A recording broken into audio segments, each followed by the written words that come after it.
Hey everyone! In this video, I'll show you how to resize icons in Figma while keeping the proportions, strokes, and effects intact. The most reliable method is using the Scale tool. Press K on your keyboard, click an icon, and drag any corner to resize it.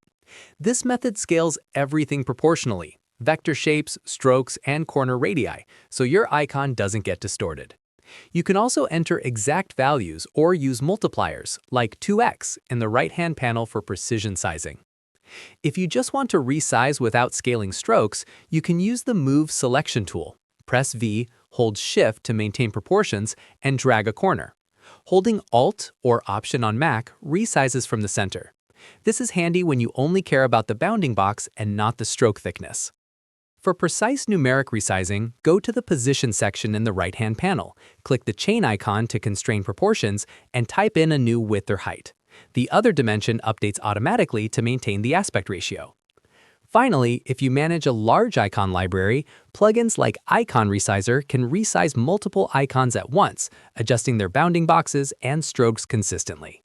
With these techniques, you can resize icons quickly, accurately, and without losing design integrity in Figma.